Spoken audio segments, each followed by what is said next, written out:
بسم اللہ الرحمن الرحیم۔ السلام علیکم ورحمۃ اللہ وبرکاتہ۔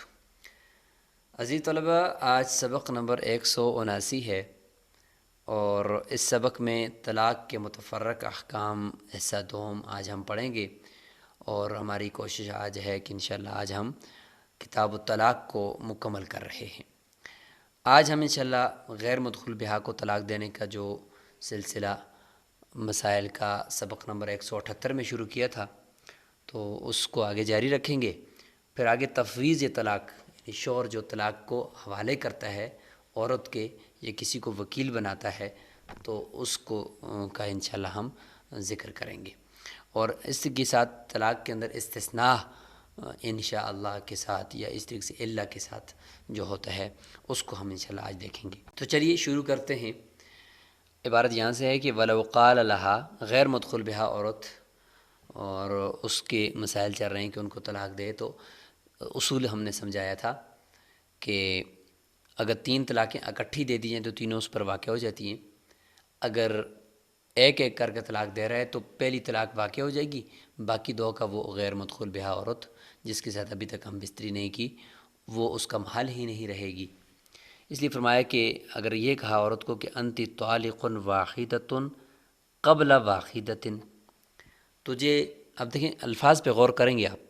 تب جا کر یہ بات آپ کو سمجھ میں آئے گی۔ کہتا ہے انتی طالق واحدۃ قبل واحدۃ، آپ کو ایک طلاق ہے، ایسی ایک طلاق قبل واحدۃ جو ایک سے پہلے ہے، قبل واحدۃ ایسی ایک طلاق جو ایک سے پہلے ہے۔ کیا مطلب؟ کہ آپ کو ایک ایسی طلاق میں دے رہا ہوں جو ایک طلاق جو ابھی اس کے بعد دوں گا اس سے پہلے ہے۔ یہ تو یہ قبل صفت ہے ما قبل کی۔ جب یہ قبل ما قبل کی صفت ہے تو مطلب یہ کہ یہ پہلی طلاق واقع ہو جائے گی اور دوسری ابھی آنے والی ہے، ابھی آئی نہیں ہے، کہ ایسی طلاق ہے یہ پہلے والی کہ یہ ایک سے پہلے ہے، مطلب ہے کہ ایک اس کے بعد آئے گی، تو لہٰذا یہ ایک طلاق واقع ہوگی، اس کے لیے عورت محل ہی نہیں رہے گی، تو یہ ایک ہی طلاق واقع ہو جائے گی۔ وقعت علیہ واحدۃ، ایک ہی طلاق عورت پر واقع ہو جائے گی۔ وَإِنْ قَالَ لَهَا، اور اگر کہتا ہے واحدۃ قبلہا واحدۃ، آپ کو میں ایک ایسی طلاق دے رہا ہوں قبلہا واحدۃ کہ اس سے پہلے ایک اور طلاق ہے، تو واضح بات ہے کہ ایک ایسی طلاق ابھی دے رہا ہے کہ اس سے پہلے ایک اور طلاق دے چکا ہے، تو وقعت علیہ سنتان، تو اس صورت میں 2 طلاقیں واقع ہوں گی، کیونکہ یہاں پہ قبلہ کا تعلق آگے کے ساتھ ہے، پیچھے کے ساتھ نہیں ہے۔ اگر آگے پیچھے کے ساتھ ہوتا تو پھر ہم یہ کہتے کہ ابھی ایک طلاق دے رہا اور ابھی اس کے بعد ایک دوسری طلاق دے گا، تو ایک کی محل عورت ہے دوسری کے نہیں۔ وَإِنْ قَالَ، اگر کہتا ہے وَاحِدَةٌ بَعْدَهَا وَاحِدَةٌ، آپ کو ایک طلاق میں دے رہا ہوں، ایسی طلاق دے رہا ہوں کہ اس کے بعد ایک طلاق ہے، تو ٹھیک ہے، بعدہا واحدۃ کا مطلب یہی ہے کہ ایک طلاق ابھی دے رہا ہوں اور اس کے بعد ایک اور طلاق دوں گا، تو وقعت واحدۃ ایک طلاق ابھی واقع ہو جائے گی، دوسری کے لیے محل ہی نہیں رہے گا۔ وَإِنْ قَالَ لَهَا، اگر کہتا ہے أَنْتِ طَالِقٌ وَاحِدَةً بَعْدَ وَاحِدَةٍ، کہ تجھے ایک طلاق ہے، ایسی طلاق بعد واحدۃ جو ایک کے بعد ہے، جو ایک کے بعد ہے، تو کیا مطلب کہ ایک طلاق پہلے دے چکا ہوں، اس کے بعد یہ دوسری دے رہا ہوں، تو 2 واقع ہونی ہے، اکٹھی 2 دے رہا ہے۔ او مع واحدۃ، یا ایک کے ساتھ ایک طلاق میں آپ کو دے رہا ہوں، واحدۃ مع واحدۃ، او معہا واحدۃ، ایک طلاق دے رہا ہوں جس کے ساتھ دوسری بھی ہے، تو یہ گوئے کہ جمع کر کے 2 طلاقیں دے رہے ہیں، تو جمع کر کے 2 طلاقیں اکٹھی واقع ہو جائیں گی۔ وقعت سندانی، تو 2 طلاقیں اس صورت میں واقع ہو جائیں گی۔ اب اگر غیر مدخول بہا عورت کو شرط کے ساتھ معلق کر کے طلاق دیتا ہے، کہتے ہیں ان دخلت الدار فانت طالق واحدۃ وواحدۃ، اگر آپ گھر میں داخل ہوگی تو آپ کو ایک طلاق اور ایک طلاق ہے، تو یہاں پہ یہ اگر گھر میں داخل ہو جاتی ہے، شرط پائی جاتی ہے فدخلت الدار وقعت علیہا واحدۃ، کہتے ہیں کہ ایک طلاق اس پر واقع ہوگی۔ امام صاحب کے نزدیک 7 فرماتے ہیں کہ دونوں ہوں گی، 7 فرماتے ہیں کہ چونکہ وہو کے ساتھ اس نے جمع کر دیا لہٰذا دونوں ایک ساتھ واقع ہو جائیں گی، جبکہ امام صاحب فرماتے ہیں کہ یہ وو جو ہے اس میں ساتھ ساتھ اگر ترتیب بھی ہے تو اس کو دیکھا جائے تو یہاں واحدۃ پہلے ایک طلاق واقع ہو جائے گی اور دوسری کے لیے وہ محل ہی نہیں رہے گی، لہٰذا امام صاحب فرمائیں گے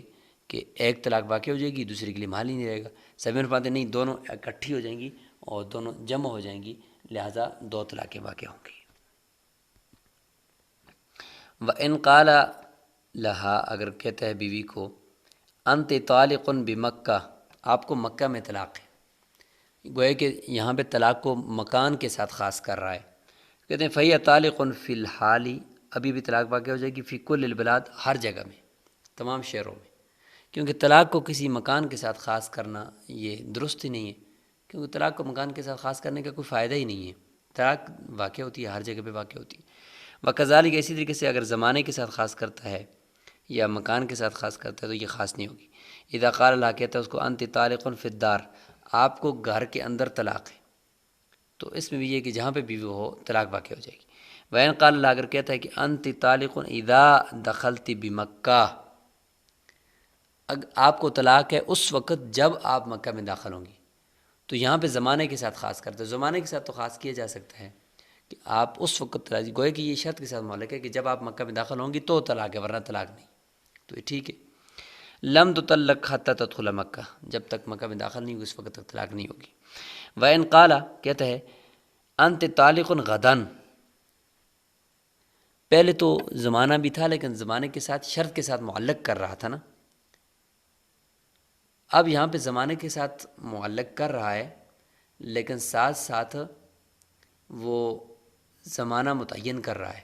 تو اس زمانے سے ہم کون سا زمانہ مراد لیں گے؟ تو دیکھیں اسی کے اعتبار سے پھر ہم اس پہ حکم بھی لگائیں گے۔ کہتا ہے کہ آپ کو غدن، کل طلاق ہے، تو غد کے اطلاق صبح طلوع فجر سے لے کر وہ غروب آفتاب تک سارا غد ہے، تو کہتے ہیں کہ وقع علیہ طلاق، و طلاق اس پر واقع ہو جائے گی بطلوع الفجر ثانی،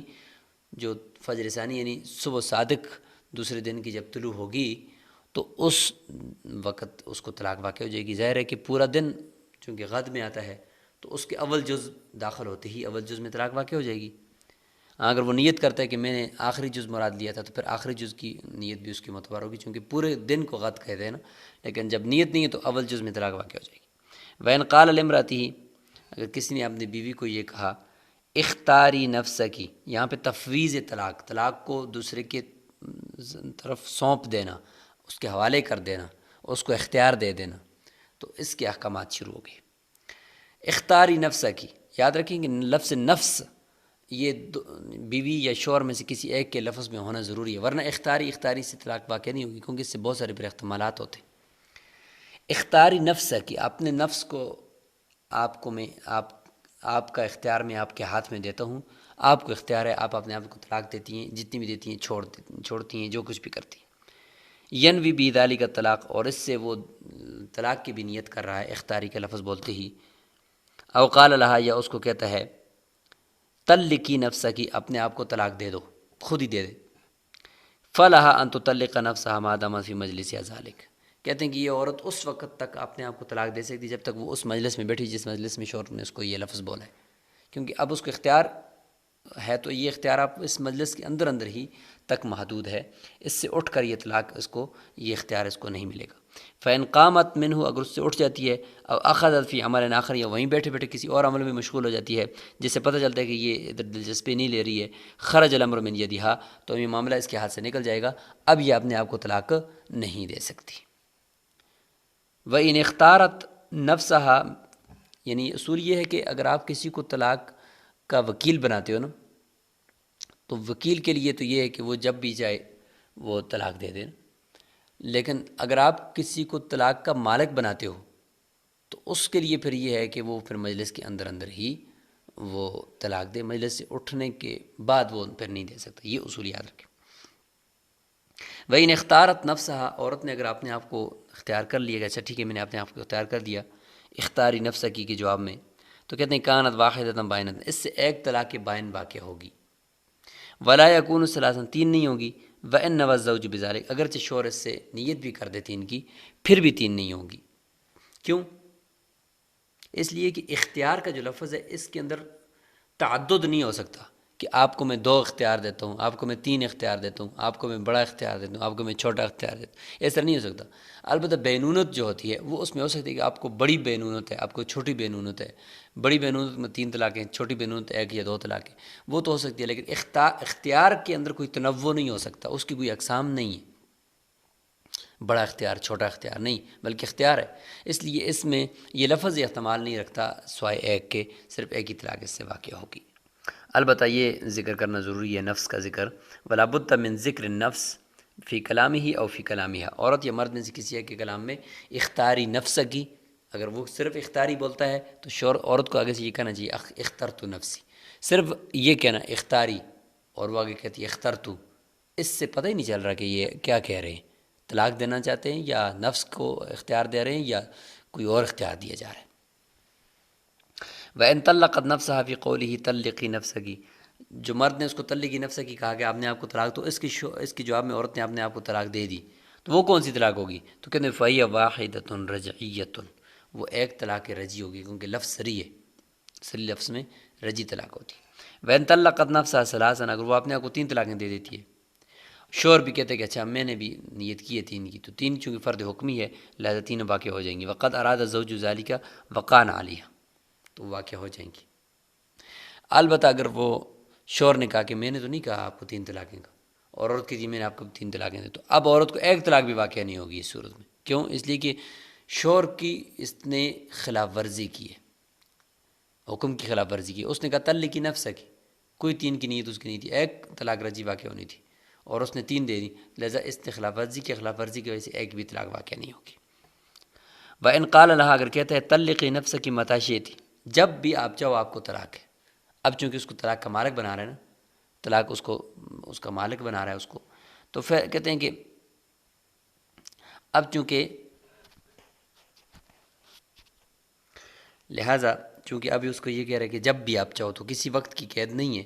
اس کو اختیار دے دیا، تو فَلَهَا أَن تُطَلِّقَ نَفْسَهَا فِي الْمَجْلِسِ، وہ مجلس کے اندر بھی طلاق دے سکتی ہے اپنے آپ کو، وَبَعْدَهُ، اس کے بعد بھی۔ وَإِذَا قَالَ لِلرَّجُلِ، کوئی آدمی اپنے طلاق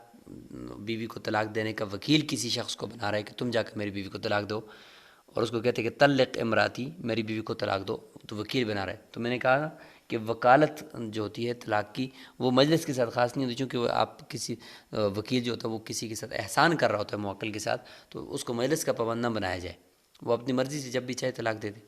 کہتے ہیں فَلَهُ أَن يُطَلِّقَهَا فِي الْمَجْلِسِ وَبَعْدَهُ، مجلس کے اندر طلاق دے اپنے آپ اس کی بیوی کو، یا مجلس سے باہر وہ وکیل طلاق دے دے، کسی جگہ پہ دے دے، اس کو مقید نہ کیا جائے۔ وَإِن قَالَ، اگر وہ یہ کہتا ہے عورت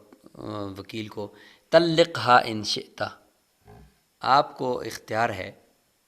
کہ آپ جب چاہو میری بیوی کو طلاق دے سکتے ہو، تو چونکہ یہاں پہ طلاق کا مالک بنا رہا ہے، تو طلاق کی وکالت وکیل جب طلاق کا بناتے ہیں نا، تو اس کو اختیار ہوتا ہے کہ وہ چاہے جب بھی طلاق دے، لیکن جب ایک دفعہ طلاق کا مالک بنا دیا ہے تو طلاق کے مالک بن گیا آدمی، تو پھر اس کو اس کی مرضی جب بھی وہ طلاق دے۔ کہتے ہیں کہ طلقها إن شئت، جب بھی آپ چاہو تو طلاق دے سکتے ہو، تو فَلَهُ أن يطلقها في المجلس خاصةً، لیکن یہ جو میں نے اصول آپ کو بتایا ہے کہ طلاق کا مالک بنا دے تو پھر اختیار ہے کہ چاہے مجلس میں دے یا بعد میں، یہ عورت کے لیے ہے کہ جیسے اوپر دیکھیں عورت کو یہ کہا ہے کہ متاشی تھی، تو پھر وہ مجلس یا مجلس سے باہر جب بھی چاہے آپ نے آپ کو طلاق دے سکتی ہے۔ لیکن اگر کسی کو طلاق کا مالک، یعنی بیوی کے علاوہ کسی کو طلاق کا مالک بنا رہے ہیں نا، یہ ذرا اس میں قید آپ بڑھائیں گے تب آپ کو یہ قاعدہ سمجھ میں آئے گا۔ یعنی بیوی کو اگر طلاق کا مالک بنا رہے ہیں تو بیوی کے لیے اختیار ہے، چاہے مجلس میں اپنے آپ کو طلاق دے یا مجلس سے باہر دے، لیکن کسی شخص کو جس کو وہ وکیل بنا رہا تھا، اس کو اگر طلاق کا صرف وکیل بنایا ہے، مالک نہیں بنایا، ان شئت کا لفظ نہیں بولا، صرف یہ کہا کہ طلاق دو میری بیوی کو، تو پھر تو وہ مجلس یا مجلس سے باہر جب بھی چاہے دے دے، الٹا اس میں۔ اور اگر اس نے طلاق کا مالک ہی بنا دیا اس بندے کو کہ تم میری بیوی کو طلاق دو جب بھی آپ چاہو، تو پھر اس بندے کے لیے چونکہ مجلس کے اندر خاص ہے، تو یہ دیکھیں بیوی کے اندر اگر اس کو طلاق کا مالک بناؤ تو بیوی کو اختیار ہے مجلس یا باہر جب بھی چاہے اپنے آپ کو طلاق دے سکتی، لیکن کسی دوسرے شخص کو طلاق کا وکیل بناتے ہوئے ساتھ ساتھ طلاق کا مالک بھی بنا دیا، اس کے لیے پھر مجلس خاص ہو جائے گی، کہتے ہیں کہ وہ طلاق دے گا اس کو صرف مجلس کے اندر خاص ہے اس کے لیے، چونکہ اب یہ وکیل کی مشیت کے ساتھ اس نے خاص کر دیا ہے، اب مجلس کے اندر اندر وکیل اس کا فیصلہ کر کے ہی اٹھے گا، اس سے پہلے نہیں اٹھ سکتا اور رجوع بھی نہیں کر سکتا۔ وَإِنْ قَالَ لَهَا، اگر اپنی بیوی کو شوہر یہ کہتا ہے، ان کنت تحبینی او تبغضینی، اگر آپ مجھے محبت کرتی ہو یا مجھ سے بغض رکھتی ہو نا، اس طرح کہا، اگر آپ مجھ سے بغض رکھتی ہو تو آپ کو طلاق ہے، یا آپ مجھ سے محبت رکھتی ہو آپ کو طلاق ہے، اس طرح کہا۔ اب یہ محبت اور بغض دل کی اندرونی چیزیں ہیں، کسی کو کیا پتہ، تو ان سے طلاق کب واقع ہوگی؟ تو کہتے ہیں اس میں پھر عورت کی قول کا اعتبار ہوگا، کیونکہ اور کسی کو تو پتہ نہیں ہے۔ فَأَنْتِ طَالِقٌ، آپ کو طلاق ہے۔ فقالت، وہ کہتی انا احبک، میں آپ کو پسند کرتی ہوں، تو لہذا طلاق واقع ہو جائے گی۔ او اب غیزو کا، میں آپ سے ناراضگی ہوں، آپ مجھے پسند نہیں ہوں۔ وقعت طلاق، طلاق واقع ہو جائے گی۔ وَإِنْ كَانَ فی قلبها خلاف ما ظہرت، اگرچہ اس کے دل میں اس کے خلاف ہو جو وہ کچھ ظاہر کر رہی ہے منہ سے، لیکن اس کے اصولوں کو دیکھتی ہے، بس اس کے الفاظ کو دیکھ کر فیصلہ کر دے گی۔ وَإِنْ طَلَّقَ الرَّجُلُ امْرَأَتَهُ فِي مَرَضِ مَوْتِهِ طَلَاقًا بَائِنًا فَمَاتَ، مرض الموت میں کوئی طلاق دے دیتا ہے اپنی بیوی کو اور طلاق بائن دے دیتا ہے اور اس کے بعد فوت ہو جاتا ہے، اور فوت بھی اس حالت میں ہوتا ہے کہ عورت عدت میں ہوتی ہے، تو ورثت میں تو عورت اس کی میراث پائے گی۔ کیوں؟ اس لیے کہ یہاں پہ تہمت ہے اس پہ کہ مرض الموت میں عورت کو طلاق دینے کا مطلب یہ ہے کہ اس کو میراث سے نکالنا چاہتا تھا، عورت کو میراث سے نکالنا چاہ رہا تھا، تہمت ہے، لہٰذا اس کو عورت کو میراث دیں گے۔ وَإِن مَاتَ بَعْدَ انْقِضَاءِ عِدَّتِهَا، ہاں البتہ عورت نے طلاق کی عدت بھی گزار رہی تھی کہ 3 مہینے درمیان میں گزر گئے تھے، اس کے بعد وہ فوت ہوئے، تو اب تہمت نہیں ہے، اب ہم یہ کہہ سکتے ہیں کہ یار کئی مہینے پہلے اس نے طلاق دی ہے، فلا میراث لہا، تو پھر عورت کو میراث نہیں ملے گی، ہم یہ کہیں گے کہ عورت وہ جدا ہو چکی تھی شوہر کی زندگی میں۔ وَإِذَا قَالَ لِامْرَأَتِهِ، اگر اس نے اپنی بیوی کو کہا انت طالق، انشاءاللہ استثناء شروع ہو گئے جی، طلاق کے استثناء کے مسائل، طلاق کا لفظ بولتے ہی ساتھ انشاءاللہ معلق کر دیا اللہ کی مشیت کے ساتھ، تو اللہ کی مشیت کا کسی کو کیا پتہ، لہذا طلاق واقع نہیں ہوگی۔ متصل رہنا یہ شرط ہے، لم یقع الطلاق علیہا۔ وَإِنْ قَالَ لَهَا، اگر کہتا ہے عورت کو انت طالق ثلاثا الا واحدا، الا کے ساتھ استثناء کرتے ہیں، آپ کو 3 طلاقیں سوائے ایک کے، تو کیا مطلب؟ گوئے کہ تکلم بالباقی ہے نا، کہ 2 طلاقیں،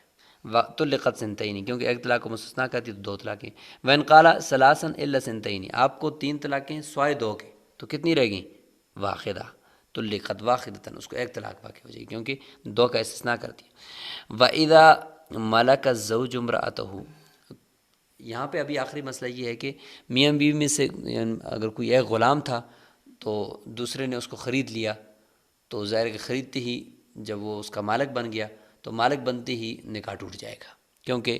نکاح کے جو امور ہیں وہ پھر ان کی ضرورت نہیں رہتی۔ ظاہر ہے اگر عورت غلام تھی، باندھی تھی، شوہر نے اس کو خرید لیا، تو ظاہر ہے وہ باندھی ہے تو بغیر نکاح کے بھی باندھی کو استعمال کر سکتے ہیں، تو نکاح کی کیا ضرورت ہے، نکاح ٹوٹ جائے گا۔ اور اگر وہ شوہر غلام تھا، عورت نے اس کو خرید لیا، تو وہ عورت کا غلام بن گیا، اب عورت کا غلام ہے، عورت جس طرح چاہے اس کو استعمال کرے، تو اب جو حقوق زوجیت ہیں وہ برقرار نہیں رہ سکتے۔ ظاہر ہے کہ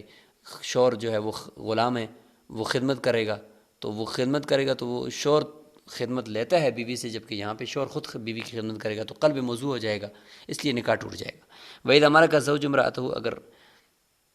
شوہر اپنی بیوی کا مالک بن جائے، بیوی باندھی تھی اس کو خرید لیا، او شخصا منہا، یا اس کے کسی حصے کا، او ملکت المرأة زوجہا، یا عورت اپنے شوہر کی مالک بن جائے، او شخصا منہا، یا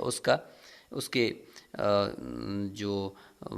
حصہ ہے اس کے جسم کا، اس میں سے کسی حصے کا مالک بن گئی، وقعت الفرقۃ بینہما، تو یہی ان کے درمیان کیا ہو جائے گی؟ فرقت ہو جائے گی اور جدائی ہو جائے گی۔ تو کتاب و طلاق اسی کے ساتھ مکمل ہوئی، اور ہم نے طلاق کی ابتدائی 3 قسمیں پڑھیں، احسن، سنہ اور احسن، حسن اور بدعی۔ پھر لفظ کے اعتبار سے سری اور کنایا، سری کا حکم، کنایا کا حکم، یہ ہم نے پڑھ لیا ہے۔ اگر آپ کو ازبر ہے تو کمنٹ باکس میں ضرور لکھیے گا کہ سری کسے کہتے ہیں، کنایا کسے کہتے ہیں، طلاق کی جو 3 اقسام ہیں ان کے دینے کا طریقہ کار کیا ہے۔ السلام علیکم ورحمۃ اللہ وبرکاتہ۔